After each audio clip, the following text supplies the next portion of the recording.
BRS working president మాజీ మంత్రివర్యులు కేటీఆర్ గారి పైన పెట్టిన కేసు ఒక చెత్త కేసు అని, ఇది ఫాల్స్ కేసు అని తెలిసినప్పటికీ ఏడాది కాలం వెతికి అన్ని ఫైళ్ళు చూసి పెట్టినామని చెప్పిన కేసులో ఇందులో ఏమీ లేదు. అవినీతి అనేది జరిగితే ఇచ్చినవాడు ఒకటి ఉండాలి, తీసుకునేవాడు ఒకటి ఉండాలి. లేదైనా ఒక నేరం జరిగితే నేరస్తుడు ఒకటి ఉంటాడు, దెబ్బతిన్నవాడు ఒకటి ఉంటాడు, అక్యూజ్డ్ ఒకటి ఉంటాడు, డిసీజ్డ్ ఒకటి ఉంటాడు. లంచం ఇస్తే ఇచ్చినవాడు ఒకటి ఉంటాడు, తీసుకున్నవాడు ఒకటి ఉంటాడు. కానీ ఇందులో ఏది లేదు.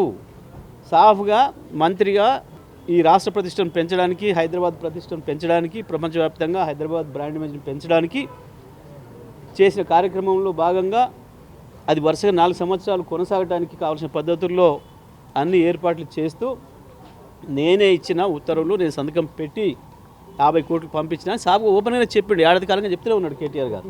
దాంట్లో పాపం రేవంత్ రెడ్డి బృందం వెతికి ఏడాది పట్టింది వాళ్ళకు తయారు చేయడానికి. ఒక 200 పేజీల కేసు తయారు చేశారు.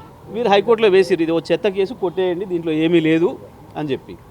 అదే హైకోర్టులో ఏసీబీ 200 పేజీల కేసు రాసి పెట్టింది. రిజర్వ్ ఉంది జడ్జిమెంట్. ఇప్పుడు వాస్తవానికి ఇవాళ రేపు కోర్టు జడ్జిమెంట్ ఇస్తుంది దానిపైన.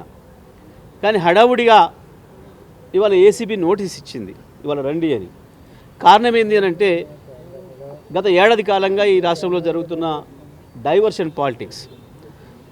ప్రతి సందర్భంలో డిసెంబర్ 9 నుంచి ఆయన ఏదైతే హామీలు ఇచ్చిండో 23 డిసెంబర్ 9 నుంచి 9 నాడు అమలు చేస్తానని దాన్ని ఒక్కొక్కడానికి ఎగ్గొట్టడానికి, కోతలు పెట్టి చేయడానికి ప్రతిసారి ఏదైతే డైవర్షన్ చేస్తున్నాడో అదే దాంట్లో భాగంగా ఇవాళ రైతు భరోసా విషయంలో ఏదైతే రైతుల్ని మోసం చేసిండో, ద్రోహం చేసిండో, రేవంత్ రెడ్డి దగా చేసిండో దాని మీద చర్చ వస్తుంది. ప్రజలు బాగా వ్యతిరేకంగా మాట్లాడతారు మీడియాలో, సోషల్ మీడియాలో.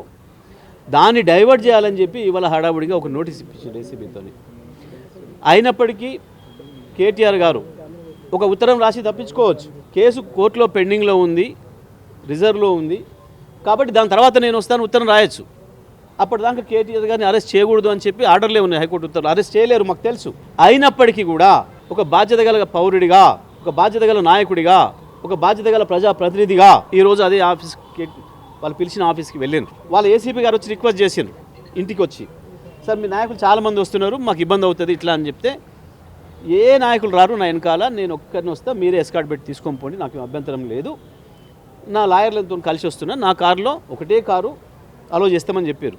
ఓకే, మా నాయకులు ఎవరిని తీసుకురాను, నేను నా లాయర్ మాత్రమే వస్తారు అని చెప్పి ఇక్కడ ఏసీబీ గారికి ఇంట్లో చెప్పే వారితో పాటు బయలుదేరారు. ఇప్పుడు పోయిన తర్వాత ఏసీబీ ఆఫీస్ ముందట బయట ఆపేసారు. ఇప్పటికి దాదాపు అర్ధగంట అవుతుంది. అర్ధగంట నుంచి బయట కారులోనే కూర్చోబెట్టాను లాయర్లు వద్దు అనే సాకుతోని. ఎందుకు భయపడుతున్నారు లాయర్లను చూసి రేవంత్ రెడ్డి? ఎందుకు భయం అవుతుంది నీకు?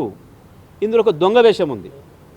మొన్న మా పట్నం నరేందర్ రెడ్డి గారిని లగచర్ల కేసులు ఏదైతే పద్ధతుల్లో అక్రమంగా అరెస్ట్ చేసి వారు చెప్పని మాటలన్నీ చెప్పినట్టు పోలీస్ స్టేషన్ విచారణలో నేనే ప్లాన్ చేసినా మొత్తం కేటీఆర్ గారు ఆదేశాల మేరకు అని చెప్పి ఏదైతే తప్పుడు రాతలు రాసి కోర్టులో సమర్పించిండ్రో మళ్ళీ ఇక్కడ కూడా అదే జరుగుతుందని నాకు అనుమానం ఉంది. పోలీసుల మీద మాకు విశ్వాసం పోతుంది. రేవంత్ రెడ్డి రాజ్యాంగం అమలవుతుంది, ఇక్కడ భారత రాజ్యాంగం చట్టాలు అమలు కావడం లేదు, అందుకే నేను లాయర్లను తీసుకొని వస్తాను ముందే చెప్పి తీసుకొని పోయాను. ఇవాళ లాయర్లు వద్దు అనే పేరు మీద కేటీఆర్ గారిని హాఫ్ అన్ అవర్ పైన ఇప్పటికి అర్ధగంట నుంచి వెళ్ళి బయట రోడ్డు మీద నిలబెట్టి సతాయిస్తూ ఉన్నారు. ఇది కేవలం రేవంత్ రెడ్డి కొద్ది రోజులు సతాయించి ఏదో ఆనందం పొందడానికి, ఒక రాక్షస ఆనందం. జనరల్గా మనకు సినిమాలో చూపిస్తుంటారు, ఎవరైనా ఒకరు బాగా హింస పడుతుంటే విలన్ సంతోషపడుతుంటాడు, నవ్వుతుంటాడు. గా ప్రహసనం జరుగుతుంది తప్ప ఇంట్లో కేసులో ఏమీ లేదనే సంగతి అందరికీ కూడా తెలుసు. సేమ్ నరేందర్ రెడ్డిని అరెస్ట్ చేసి ఆయన చెప్పని మాటలు చెప్పినట్టు రాసి మీడియాకు లీకులు ఇచ్చి కోర్టులను పక్కదారి పట్టించే ప్రయత్నాలు ఏదైతే చేసిండ్రో ఇందులో కూడా నేను చెప్పినట్టుగా మీరు రాసే అవకాశం ఉంది కాబట్టి నేను లాయర్ని తీసుకొని వస్తున్నాను చెప్పాను. లాయర్ని తీసుకుపోయే హక్కు ఉంది తప్పకుండా. లేదు అని అంటే లాయర్ని అలో చేస్తలేరు అంటే మీరు ఏదో దొంగ వేషం వేయడానికి ప్రయత్నం చేస్తున్నారు. రేవంత్ రెడ్డి చెప్పినవి మీరు చెప్పి కోర్టులో రాసి వేయడానికి ప్రయత్నం చేస్తున్నారు మేము అనుకోవాల్సి వస్తుంది. ఎందుకు భయం మీకు? విచారణ పారదర్శకంగా చేయదలుచుకుంటే ఒక లాయర్ సమక్షంలో చేస్తే మీకు వచ్చిన నష్టమేంది? రికార్డ్ చేయండి, మొత్తం టోటల్గా వీడియో రికార్డ్ చేయండి. మీరు ఏం ప్రశ్న అడుగుతున్నారు, కేటీఆర్ గారు ఏం సమాధానం చెప్తున్నారు, లాయర్ మధ్యన వచ్చేమని మిమ్మల్ని ఏమైనా అడ్డంకున్నాడా, ఇబ్బంది పెట్టిండా, విచారణ చేయండి. మొత్తం వీడియో రికార్డ్ చేసి కోర్టు ముందు పెట్టండి. రేపు మాకేం అభ్యంతరం లేదు, ఉన్నట్టుగా జరిగితే మాకేం అభ్యంతరం లేదు. కానీ మీరు దొంగ రాతలు, తప్పుడు రాతలు మా వాళ్ళు చెప్పిన పద్ధతుల్లో మీరైతే రాసి లీకులు చేసి తప్పుడు ప్రచారాలు చేస్తున్నారో, తప్పుడు సమాచారం ఇస్తున్నారో ప్రజల కోట్లకు, మేము అది జరగొద్దనే ఇవాళ మా కేటీఆర్ గారు న్యాయవాదులను తీసుకొని వెళ్ళిండు. ఇప్పటికి కూడా ఇంకా బయటనే రోడ్డు మీద నిలబెట్టినారు. ఇది చట్టాన్ని గౌరవించే వ్యక్తిగా, భారత రాజ్యాంగం పైన విశ్వాసం ఉన్న పౌరుడిగా కేటీఆర్ గారు విచారణకు సహకరిస్తూ వెళ్ళినప్పటికి కూడా వాళ్ళు న్యాయవాదులను అలో చేయకపోవడం అనేది ఇది తప్పకుండా పోలీసుల తప్పుడు ఉద్దేశాలకి సంకేతం. ఇది కేవలం పోలీసులు విచారణ పారదర్శకంగా చేయడం లేదు, ఐఓ ఎవరైతే ఉన్నారో ఆయన సొంతంగా విచారణ చేయడం లేదు, బయట నుంచి ఇన్స్ట్రక్షన్స్ వస్తున్నాయి అనే దానికి ఉదాహరణ. ఎందుకు అని అంటే బయట వాళ్ళకు ఒక బాస్ ఉంటాడు, ఆయన దొరకాలి. ఇప్పుడు ఆయన దొరికి ఆయన ఏం చెప్తే అది చేస్తారు. ఆయన అలో చేయమంటే చేస్తారు, లేదనంటే మేము చెయ్యము అని చెప్తారు. చెప్పి కావాలని కేటీఆర్ గారే మమ్మల్ని ఇబ్బంది పెట్టిండని చెప్పి కూడా దుర్మార్గమైన ప్రచారం చేసే అవకాశం ఉంది. వీళ్ళు అంత దొంగల రాజ్యం నడుస్తుంది ఇక్కడ.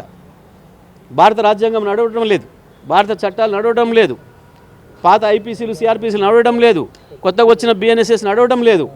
కేవలం ఇక్కడ రేవంత్ రాజ్యాంగాన్ని అమలు చేసే కొద్దిమంది పోలీస్ అధికారులు, రేవంత్ తాబేదారులు కొద్దిమంది తయారైనరు.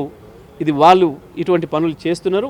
జాగ్రత్త. ఇప్పటికైనా మీరు అప్పటికి మేము రిటైర్ అవుతాం, వచ్చేది బీఆర్ఎస్ ప్రభుత్వం అయినప్పటికి కూడా మేము ఉండం కదా అని అనుకుంటున్నారేమో. మీ ఆలోచనలు తప్పకుండా మీరు ఇవాళ చేస్తున్న నేరం, చట్టాన్ని అడ్డం పెట్టుకొని చట్ట ప్రకారం నడవకుండా మీకు లేని అధికారాలు తీసుకొని చట్ట వ్యతిరేకంగా పనిచేస్తున్నారు కొంతమంది అధికారులు. తప్పకుండా వీళ్ళకు కూడా రాబోయే రోజుల్లో సరిపోయే పద్ధతుల్లో ఉంటుంది, అందులో సందేహం లేదు. చట్ట ప్రకారమే చర్యలు జరుగుతాయి. తర్వాత కూడా ఇవాళ చట్ట వ్యతిరేకంగా ప్రవర్తించే వాళ్ళు పోలీస్ అధికారులు ఎవరైనా మీ సొంతంగా పనిచేయండి. రాజ్యాంగం చట్టం మీకు ఏదైతే అధికారాలు ఇచ్చిందో దాని మేరకు పనిచేయాలి. కానీ పై వాళ్ళ ఇన్స్ట్రక్షన్స్తో పనిచేస్తే పైవాడికి ఈ టర్మే ఆఖర, మళ్ళీ జీవితంలో వీళ్ళని మీరు అధికారంలో చూడలేరు. ఇక సాధ్యం కాదు. ఇవాళ ఇక్కడ ఉన్న వాళ్ళు, బ్రతుకున్న వాళ్ళు ఉన్నంత కాలం బీఆర్ఎస్ పార్టీనే ఉంటుంది. రాబోయే రోజుల్లో కేసీఆర్ గారే ఉంటారు. కాబట్టి అది దృష్టిలో పెట్టుకొని పనిచేస్తేనే మంచిది. మీరు ఎవరైనా సరే మేము మిమ్మల్ని రిక్వెస్ట్ చేస్తున్నది, చట్ట ప్రకారం మీకున్న అధికారాల ప్రకారమే పనిచేయండి. ఇవాళ నుండి రేపు బయట ఇన్స్ట్రక్షన్స్ ప్రకారం పనిచేయకండి. అది మంచిది కాదు ఎవరికి కూడా. పోలీస్ వ్యవస్థ మీదనే ప్రజలకు నమ్మకం పోయే ఒక పరిస్థితులు వస్తూ ఉన్నాయి మీరు చేసే పని వల్ల, కొద్దిమంది పైన ఉన్న అధికారులు చేసే పని వల్ల. మేము దీన్ని తీవ్రంగా ఖండిస్తూ ఉన్నాం. కేటీఆర్ గారు ఏదైతే మీ నోటీసును గౌరవించి ఆఫీస్కి వచ్చిండో, కేటీఆర్ గారిని లాయర్లతో సహా వెంటనే అనుమతించాలి. మీరు అడగదలుచుకున్న ప్రశ్నలు ఎన్ని అడుగుతారో, ఎంతసేపు అడుగుతారో అడగండి, ఇబ్బంది ఏం లేదు. చెప్పడానికి వారు సిద్ధంగా ఉన్నారు. కానీ ఇటువంటి చర్యలు, అప్రజాస్వామిక చర్యలు ఏదైతే ఉన్నాయో మేము దీన్ని తీవ్రంగా ఖండిస్తూ ఉన్నాం. హైకోర్టులో ఇష్యూ ఉండగా ఈడీ కూడా దూకుడు పెంచింది. రేపు ఈడీ వాళ్ళ ఏసీ ఎట్లా వస్తున్నారు? ఇది అంతా ఒక పథకం ప్రకారం చోటే బాయ్ బడే బాయ్ బదులుకొని చేస్తున్నారు, అందులో సందేహం ఏం లేదు. ఈ చోటే బాయ్లు బడే బాయ్లు కేసీఆర్ గారిని ఏమీ చేయలేరు, కేసీఆర్ గారి ఆత్మస్థైర్యాన్ని దెబ్బ తీయలేరు. మా పోరాట పటిమని ఇంకా పెంచుతారు తప్ప ఇంకింతకు మించి ఏమీ కాదు.